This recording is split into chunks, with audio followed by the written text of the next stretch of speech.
So it looks like Valve is actually working on Half-Life 3. For real this time. We'll discuss it. And do we finally have a good remaster of a classic Star Wars game? Plus, Valve's recent update to SteamOS talks about the ROG Ally. What the heck is that about? All of this and a whole lot more in this double deep, double wide installment of Linux gaming news. So it's no secret that Valve have multiple games in development. One of them is the oft reported on Deadlock, formerly known as Citadel, then as Neon Prime. This title reportedly has thousands of playtesters, and the game is swiftly progressing towards launch. However, on Sunday, somebody noticed that a website for a voice actress claimed that she had done work for Valve for a game called Project White Sands. Tyler McVicker then reported that supposedly Half-Life 3 is in development and that White Sands was an internal codename for Half-Life 3. Now, is this Half-Life 3 confirmed? Things are starting to look more and more credible on this front, honestly. McVicker's reporting shows that this upcoming game includes references to an HEV suit, references to Zen Jellyfish, Zen Gorilla, Feral Manhacks, and a lot more. According to speculation from McVicker, this is probably Half-Life 3, an honest-to-goodness proper sequel to Half-Life 2. And it's non-VR, and that it's been in development since the release of Half-Life Alyx. Now, no spoilers, but given the end of Half-Life Alyx, I'm actually inclined to believe that this is the next iteration on the franchise. This is very exciting stuff, and I'm not only really excited to see what's going on with Project White Sands, but also to have my hands on Deadlock sometime soon. Finally, a classic Star Wars remake that doesn't suck. Aspyr Media released Star Wars Bounty Hunters this week, and it has very positive reviews here on Steam. Now, this is in stark contrast with Star Wars Battlefront Classic Collection, which at launch was a buggy, broken nightmare, with overall mostly negative reviews. So it's refreshing to see the overall impressions of Bounty Hunter being so positive. Plus, it's Steam Deck verified, and it's compatible with Proton 9, meaning that you'll be good to go on Linux desktop as well. Now, you can use my affiliate links below to pick up a copy of the game. Now, I'm curious if you're going to be playing Star Wars Bounty Hunter. Let me know in the comments. And speaking of verified games, Humble's CAPCOM Summer 2024 bundle just launched, and pretty much every game in this collection is playable on deck. I say pretty much every game in this collection is playable on deck. Humble even went so far as to call out deck support right on the bundle page. Now, this has only happened a few times before, but it's great to see here. Now, this bundle includes 12 titles for $30, and that is an unusually high price for a 12-title Humble bundle. But let's review what's included. Ghost Trick Phantom Detective, which is verified. The Great Ace Attorney Chronicles, which is verified. Capcom Fighting Collection, which is verified and includes 10 games itself. Then Phoenix Wright Ace Attorney Trilogy, which is playable and includes 3 games. Capcom Beat 'em Up Bundle, which is verified and includes 7 games. Dead Rising 4 Frank's Big Package, which is verified. Street Fighter V Champion Edition, which is playable. Street Fighter 30th Anniversary Collection, which is playable and includes 12 games. Dead Rising 3 Apocalypse Edition, which is playable. Dragon's Dogma Dark Arisen, which is verified. Dead Rising 2 Off the Record, which is verified, and Dead Rising 2, which is playable. When you add all of it up and you count each game included in the bundle titles, there are over 40 games for just $30. This is another banger of a bundle from Humble, and I am really excited to pick this one up for myself. So recently we covered the news of ChimeraOS 46, which released and had massive improvements to hardware support. Well, their team followed up with an incremental update, version 46-1, that fixes some issues with AMD RX 400 and 500 series GPUs. And this is a minor upgrade, as the patch notes make clear. Restored support for AMD RX 400 and 500 series GPUs with a workaround for GameScope, thanks to the Bazite team. Reverted ANEO 2/S2 to the full resolution by default. A fix for automatic recovery when the file system is corrupted. Fixed sound on the AIN and ANEO devices broken by version 46. So ChimeraOS continues their development of an amazing gaming operating system, and it's really great to see them working directly with the Bazite team.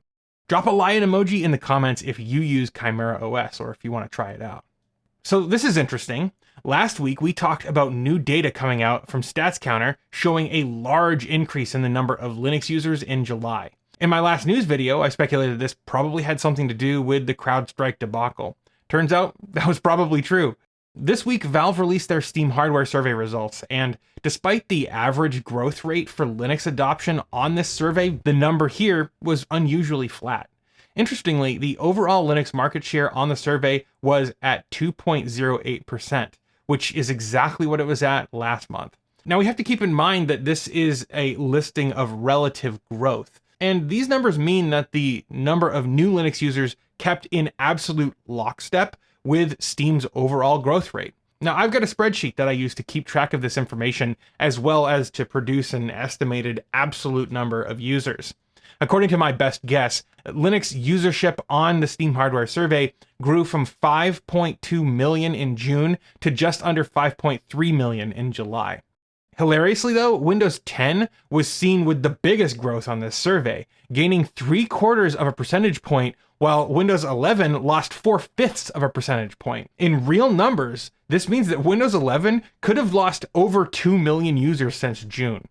Windows 11 is truly catastrophic. Now, I'm curious what your preferred operating system is. If you're watching this channel, I'm guessing it's Linux, so what's your favorite Linux distro? Sound off in the comments below. And while you're down there, why not like that smash button? It's the best way to tell YouTube you want to see more videos just like this. You can also help support the work that I'm doing here over on Patreon. It's all greatly appreciated. So if you know anything about the Linux game dev world, then you've probably heard the name Ethan Lee. He goes by Flibitijibibo online, and his FNA framework that he built. Now, if you've never heard of Ethan or FNA, let me give you the rundown. Do you remember back in the day when Microsoft created their XNA game framework?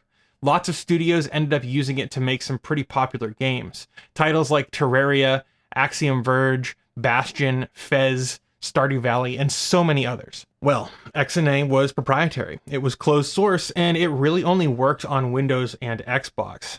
Ethan saw an opportunity and he built FNA, a free and open source implementation of XNA. And he offered his expertise to game developers and ended up porting many popular XNA games to Linux and other platforms using FNA. Well, FNA recently added DirectX 11 support using DXVK native. And this is big. This means that modern games that are able to use the XNA framework can still get the same kind of excellent support and stability and performance that most other FNA games receive. So this update allowed Ethan to create a Linux native high-level shader language, or HLSL, to DXBC compiler that lots of people have been wanting, as well as making D3D 9, 10, and 11 runtimes that can be provided on the operating system level as well as through the Steam runtime. Again, this will be helpful in a number of ways for anyone looking to port their FNA games to Linux, but it also should help improve the Steam runtime and the Linux OS environment as well. Very exciting stuff. So there are 7 Decky Loader plugins that put your Steam Deck into an infinite boot loop. And this is kind of a bad look, given that just last week, there was another instance of software breaking SteamOS. And that time it was because of software on the Steam store itself, the Jackbox Megapicker. Now, if you have a pre-release of Decky Loader 3.x.x, then you're going to probably experience the boot loops if you have Deck Roulette, GameView Music, Micro SDeck, Music Control, Network Info, Remote Play Whatever, or System Toolbox installed as plugins. Although it should be noted that Micro SDeck with version 0.10.3 is fixed, and Music Control with version 1.1.16 is also fixed. Now, if you're experiencing this boot loop issue, connect a USB keyboard to your deck, and then turn your deck on and press Control-Alt-semicolon before it crashes. Now, this will drop you into desktop mode, and then you should be able to navigate to /home/deck/homebrew/plugins. There you can delete the broken plugins, or you can just delete them all and reinstall only the ones you need through the Decky Loader store once it boots back into big picture mode. All right, finally, let's talk about the Megafixer update for SteamOS. This is a fairly large SteamOS beta. This is version 3.6.9. Nice. And it includes a bunch of cool stuff, so let's dig into it. First, they improved how to recover from a corrupted Steam installation. I wonder why that could be. Then they fixed the frame limiter, certain refresh rates failing to apply on the OLED deck, as well as several other fixes.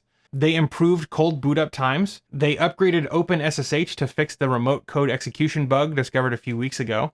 And they fixed several issues related to external displays. Then they fixed a problem with the DualShock 4 and the DualSense controllers where they wouldn't actually work correctly when first connected. They added support for the ASUS ROG Pro controller as well as the Mansionike. I don't know how to pronounce that. But here's where it got interesting. Valve added support for the extra ROG Ally keys. Now, I feel like this is a big deal. Does that mean that we're going to be seeing a release of the oft-promised SteamOS for other devices soon? I mean, I know that there's a lot of folks who would love to see it, and why would Valve add support for, the ROG Ally's extra keys if SteamOS isn't running on the ROG Ally in the first place? Anyway, I would love to hear any of your thoughts about the stories that we've talked about today. Leave your thoughts in the comments below, and make sure that you check out my game, Doodling's Arcade Sports Ball, on Steam and or Google Play. That's going to do it for now, though.